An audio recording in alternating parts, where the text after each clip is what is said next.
Hello students, welcome back. My name is Ritik Jain and we are studying Mathematics Chapter 4 Basic Geometrical Ideas. This is our last lecture and in this video we will cover quadrilaterals and circles and see some questions based on both of them. So let's start with quadrilaterals first. A quadrilateral is also a polygon. Similar to triangle, it is also a polygon, but it is a four-sided polygon. Okay. It is a four-sided polygon. As you can see here, I have drawn a quadrilateral A, B, C and D. So it will have four sides and four angles.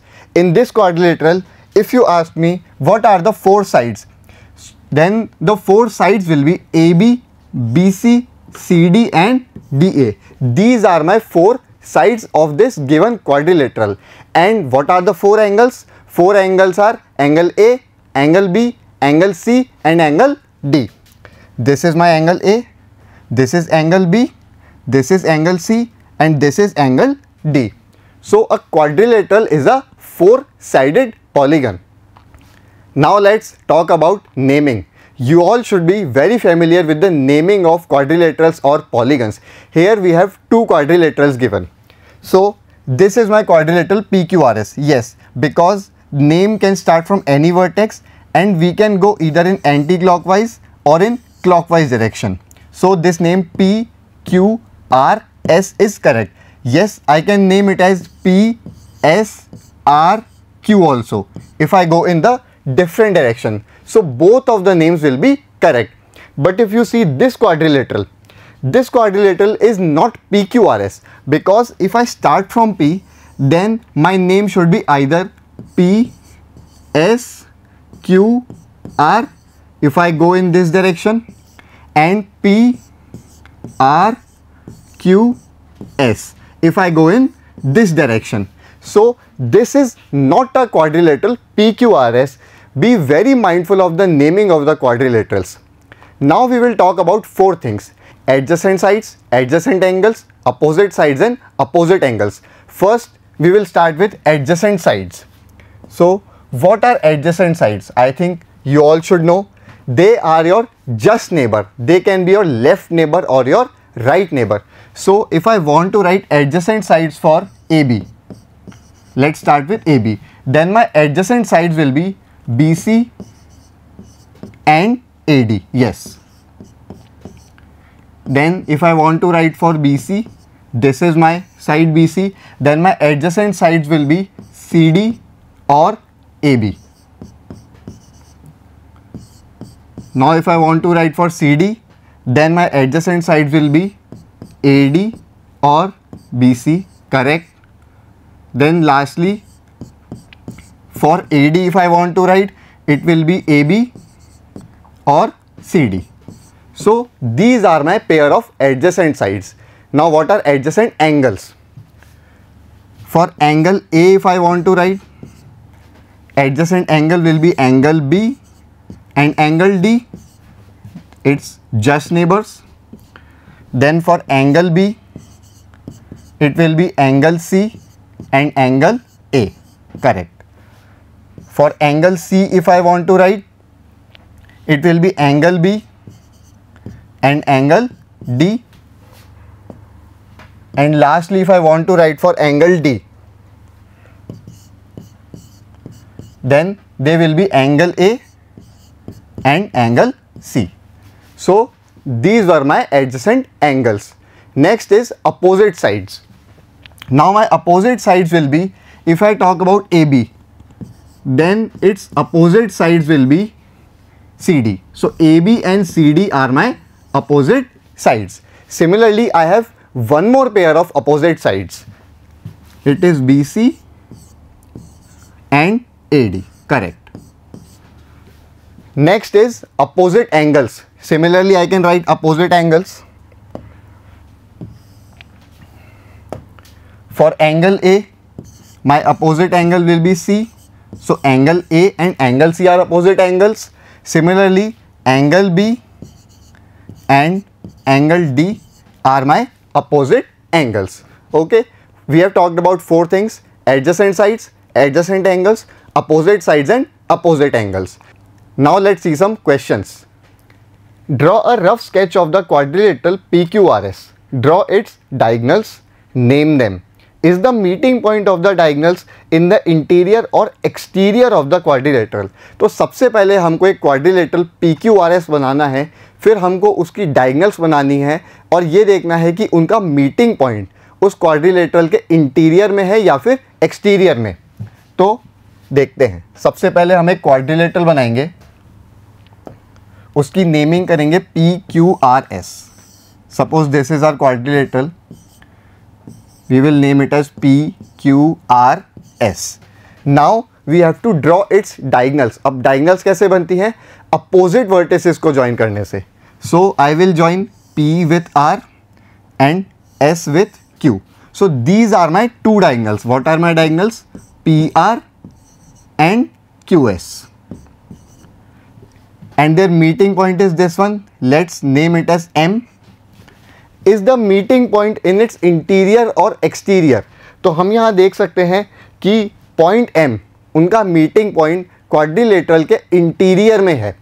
Students, आप जितने भी quadrilaterals पढ़ेंगे आगे तो generally उनके diagonals intersect उनके interior में ही करेंगे, बट कुछ ऐसे क्वाड्रिलेटरल्स हो सकते हैं जिनके डायगोनल्स इंटरसेक्ट नहीं करेंगे। For example, if I draw a quadrilateral like this, this is a quadrilateral, a four-sided polygon. Now if I join opposite vertices, these are my four vertices A, B, C and D. Opposite vertices are A and C and B and D. So if I join A and C and B and D, then you will see these two are not intersecting. But ऐसे quadrilaterals के बारे में आप नहीं पढ़ेंगे, आप generally उन्हीं के बारे में पढ़ेंगे जिनकी diagonals intersect करेंगी। Okay, so let's see the next question.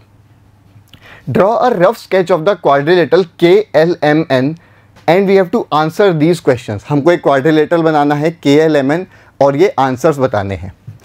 तो let's see. First, we will draw a quadrilateral KLMN. So let's say this is my quadrilateral KLMN.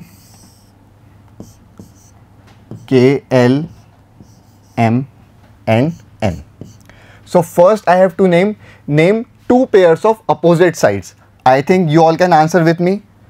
Opposite sides are KN and LM.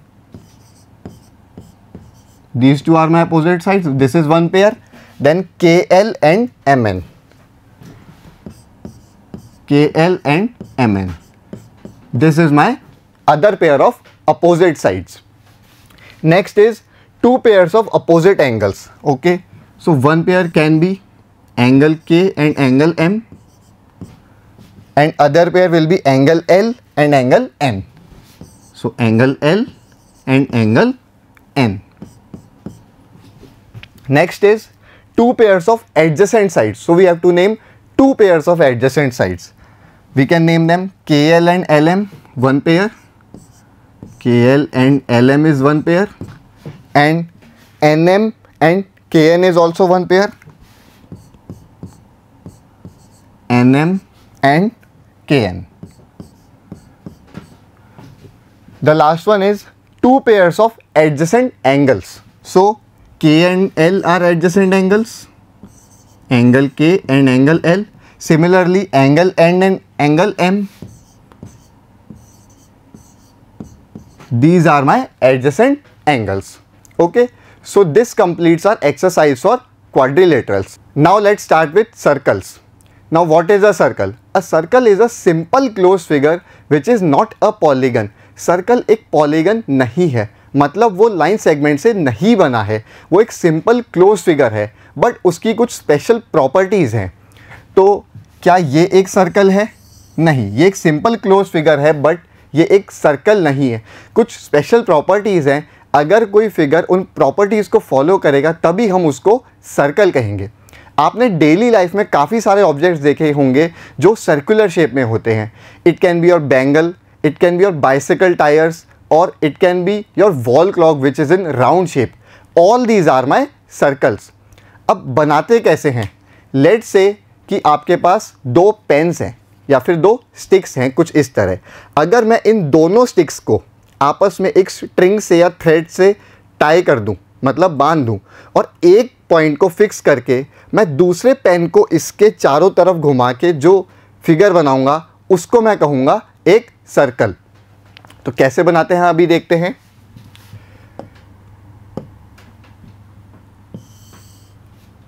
I think you must have seen this. This is a compass.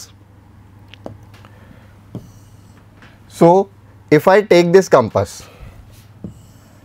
these are my 2 ends. These are my 2 pens which I talked about. ये मेरे 2 pens की तरह add करेंगे और ये मेरा वो धागा होगा या थ्रेड होगा जिससे मैंने उन दोनों पेन्स को बांधा था।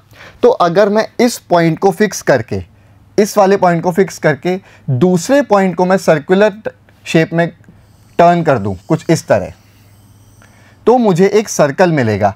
और ये फिक्स्ड पॉइंट, ये जो फिक्स्ड पॉइंट है ये मेरा सेंटर कहलाएगा। क्या किया हमने, 2 पेन्स लिए, उनको एक धागे से बांधा, एक को फिक्स करके हमने दूसरे पेन को ऐसे घुमाया, तो जो हमको शेप मिली उसको हम कहेंगे सर्कल। और जो आपने पॉइंट फिक्स करा था उसको हम कहते हैं centre of the circle. So this is my centre of the circle. Okay, I think circle is very much clear to you all. Now let's see some terms related to circle. हमने देखा centre क्या होता है। अब centre को define कैसे करते हैं। सेंटर वो पॉइंट है जो सर्कल पे, आप कोई सा भी पॉइंट ले लीजिए, उससे बराबर दूरी पे होगा। तो सर्कल पे आप कोई से भी पॉइंट्स ले लीजिए, कितने भी पॉइंट्स ले लीजिए, सेंटर वो पॉइंट है जो उन सब से बराबर डिस्टेंस पे होगा।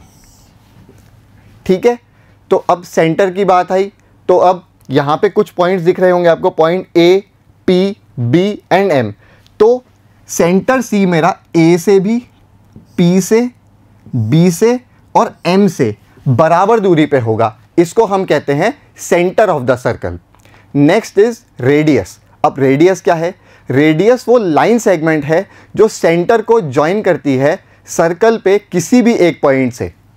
तो सर्कल पे आपने कोई सा भी पॉइंट बनाया, let's say I draw point x। If I join this point x with centre C, then Cx को मैं कहूँगा radius. Cx is my radius. आपको यहाँ पे काफ़ी सारी रेडियस दिखेंगे। CA भी एक रेडियस है, CP, CB और CM, ये सब मेरे इस सर्कल की रेडियस हैं। तो मैं कितनी रेडियस बना सकता हूँ एक सर्कल में, इनफाइनाइट। आप कितनी भी रेडियस बना सकते हैं एक सर्कल के अंदर। स्पेशल बात क्या रहेगी, उन सब रेडियस की लेंथ बराबर होगी। सपोज इस एग्जांपल में मैं कह सकता हूँ Cx will be equal to CA will be equal to CP which will be equal to CB and it will be equal to CM। ठीक है, तो ये होती है रेडियस, एक ऐसी लाइन सेगमेंट जो सेंटर को ज्वाइन करती है सर्कल पे किसी भी एक पॉइंट से। नेक्स्ट हम बात करते हैं डायमीटर की। सपोज आपने एक रेडियस बनाई CP, अब आपने एक और रेडियस बनाई CM, such that PM is a straight line. आपने 2 रेडियस बनाई इस तरीके से कि दोनों रेडियस एक स्ट्रेट लाइन में लाई करेंगी, तो उसको मैं कहूँगा डायमीटर। इस फिगर में PM मेरा डायमीटर है इस सर्कल का। क्या कहेंगे, डायमीटर ऑफ द सर्कल। अभी इस पे दोबारा बात करेंगे, उससे पहले हम देखते हैं what is a chord. Chord is also a line segment but it joins 2 points on the circle. Suppose if I draw 2 points, this is my point X, this is my point Y. Now if I join these 2 points, then this XY will be a chord of the circle. क्या कहेंगे हम उसको, cord. Cord एक ऐसी line segment है जो 2 points को join करती है किसी भी सर्कल पे। अब वापस डायमीटर की बात करते हैं। डायमीटर को हम काफ़ी सारे तरीक़ों से डिफाइन कर सकते हैं। सबसे पहले क्या कहेंगे, diameter is a cord of the circle which passes through the centre. Diameter भी सर्कल की एक कॉर्ड है जो कि सेंटर से पास होती है। ये एक कॉर्ड है जो 2 पॉइंट्स को ज्वाइन कर रही है। अगर ये सेंटर से पास हो रही है तो मैं इसको डायमीटर कहूँगा। या फिर एक और तरीके से बोल सकते हैं, diameter is the longest chord of a circle. कई बार आपको पूछ लिया जाता है what is the longest chord of the circle, तो हम क्या कहेंगे, diameter is the longest chord of the circle. Okay, diameter is clear, chord is clear. Next we will talk about arc. अब आर्क क्या है? आर्क सर्कल का एक छोटा सा पोर्शन है सर्कल की बाउंड्री पे. तो suppose this is point P, this is point Q. तो ये जो छोटा सा पोर्शन है यहाँ से लेके यहाँ तक, इसको मैं कहूँगा आर्क PQ. और डिनोट कैसे करेंगे, आपको एक छोटा सा कर्व बनाना है PQ के ऊपर. मैं आर्क को ऐसे डिनोट करूँगा. सपोज मैंने 2 पॉइंट्स और बनाए, point X and point Y. So this will be my arc XY. और डिनोट कैसे करेंगे, छोटा सा कर्व बना के XY के ऊपर. तो this is my arc PQ, this is my arc XY.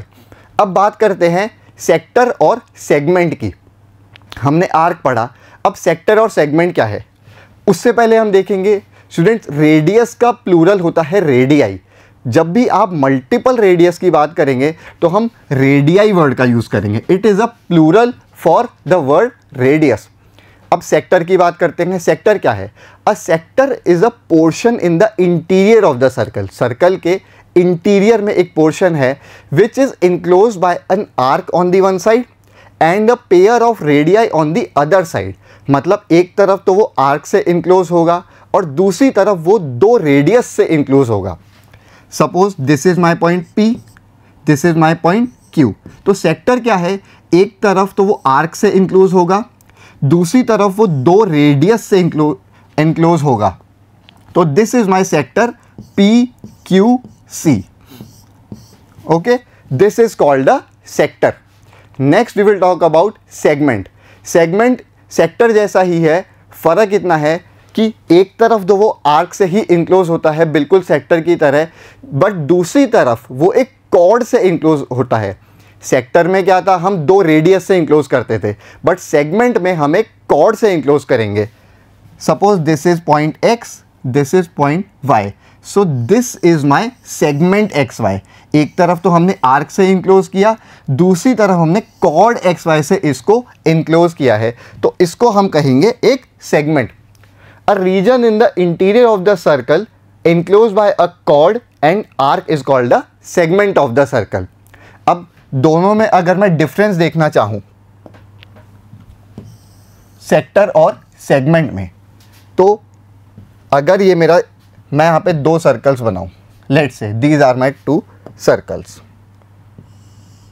This is my 1 circle and this is my another circle. Okay, so sector क्या होगा, अगर इस आर्क से मुझे सेक्टर बनाना है, this is my arc PQ, तो सेक्टर कुछ ऐसा बनेगा. This is my sector POQ. इसी आर्क से अगर मुझे सेगमेंट बनाना है, similar arc PQ, then I will draw a chord. This will be my segment PQ. Sector और सेगमेंट में डिफरेंस आई थिंक अब क्लियर होगा. Last topic is circumference. अगर आप किसी भी सर्कल पे एक पॉइंट से चलना स्टार्ट करें और राउंड द सर्कल घूम के उसी पॉइंट पे वापस आ जाएं, तो आपने जो डिस्टेंस कवर किया उसको हम सर्कमफ्रेंस कहते हैं. Suppose if you start from this point and start walking around the circle and come again at this point, then the distance which you have covered here is called the circumference कहेंगे. The distance around the circle is called circumference. अब major कैसे करेंगे, practically let's say आपके पास एक circular object है, तो आपको एक थ्रेड लेना है, एक पॉइंट से स्टार्ट करेंगे, उस थ्रेड को उस सर्कुलर ऑब्जेक्ट के राउंड आप रैप करेंगे और वापस उसी पॉइंट पे ख़त्म करेंगे, तो उस थ्रेड की जो आप लंबाई होगी वो आपका सर्कमफ्रेंस होगी. ठीक है, तो हमने काफ़ी सारे पॉइंट्स डिस्कस करे सर्कल के बारे में, centre, radius, arc, sector, segment, diameter, chord and circumference. Now let's solve the exercise. My first question is, from the figure I have to identify these things. First, the centre of the circle. I think you all can answer now. Centre is point O. Next is 3 radii. Now I have to name 3 radius or 3 radii here. So one will be radius OA, then next will be radius OC, then next will be radius OB. Correct. Next is a diameter. I think you all can see this is a chord which is passing through the center. So my diameter will be AC. This is my diameter AC. Next is a chord. So this can also be a chord. Yes, आप AC को भी लिख सकते हैं chord में, but हम दूसरा answer भी लिख सकते हैं ED is also a chord. ठीक है. 2 points in the interior. Circle के इंटीरियर में 2 पॉइंट्स. तो एक पॉइंट हम देख सकते हैं पॉइंट P, दूसरा पॉइंट हम देख सकते हैं point O. So it is point P and O. A point in the exterior. अब एक्सटीरियर में आपको एक ही पॉइंट दिख रहा है जो कि है पॉइंट Q. ये सारे पॉइंट एक्सटीरियर में नहीं है, ये सर्कल के ऊपर लाई करते हैं, मतलब they are on the circle. Next sector identify करना है. So I think sector is very clear. I think you all can see this is my sector OAB. So sector is OAB. Next is a segment. This is my segment. yes, so this is my segment ED. Segment enclosed by arc and a chord. Sector enclosed by arc and 2 radii. Let's see the next question. Is every diameter of a circle also a chord? Yes, हमने diameter को इसी तरह define किया था. Diameter is a chord of a circle which passes through the center. Diameter भी एक chord ही है जो कि center से pass हो रही है. तो every diameter is a chord? Yes. अब every diameter क्यों बोल रहा है? क्योंकि हम एक सर्कल में कितनी भी डायमीटर बना सकते हैं. जिस तरह हम इनफाइनाइट रेडियस बना सकते थे, उसी तरह हम इनफाइनाइट डायमीटर्स भी बना सकते हैं किसी भी सर्कल में. वो सब सेंटर से पास होंगी, कुछ इस तरह. So we can draw infinite diameters in the circle and all these diameters are chord. Is every chord of a circle also a diameter? No. Her chord diameter नहीं होती है. यहाँ पे आप देखेंगे this is a circle. तो मैं कुछ chord ऐसी बना सकता हूँ, कुछ ऐसे भी हम बना सकते हैं, but these are not diameters. These are just chords. Draw any circle and I have to mark these points. Okay. So first we will draw a circle and then we will try to mark these points. So if I mark a center as this and I draw a circle here. Okay, first its center, so I can name the center as O. So this is my center O. Then a radius, I can mark a radius as OA. Then a diameter, मैं इसी को extend कर सकता हूँ इस direction में. So this will be my diameter AB. Then a sector, तो मैं 2 radius बना सकता हूँ. If I name it as X and Y, so this will be my sector OXY. Next is a segment, तो 2 और points आप बना सकते हैं. Suppose P and Q, so segment will be PQ. A point in its interior, तो या तो आप पॉइंट O को भी बोल सकते हैं या फिर आप एक और कोई पॉइंट D बना सकते हैं. So this will be points in the interior. अब पॉइंट इन द एक्सटीरियर, तो आप बाहर एक पॉइंट बना सकते हैं, suppose point Z. So this will be a point in the exterior. Then arc, हमने यहाँ पे 2 पॉइंट्स मार्क कर रखे हैं, तो हम आर्क PQ भी बोल सकते हैं. एक और आर्क हम बोल सकते हैं XY. So these can be my possible arcs. So I have marked all the things in this circle. Now let's see the next question. Say true or false. 2 diameters of a circle will necessarily intersect. क्या किसी circle के 2 diameters intersect करेंगे? Yes, क्योंकि diameter एक cord है जो कि centre से पास होती है. तो आप कितने भी डायमीटर्स बनाएं, सारे डायमीटर्स सेंटर से पास ही होंगे और वो इंटरसेक्ट करेंगे.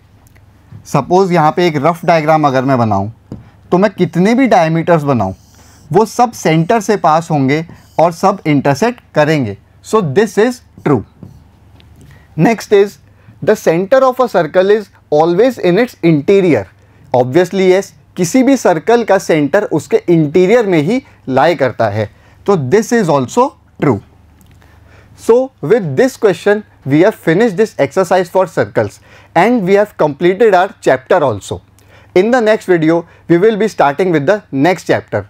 Till then, goodbye.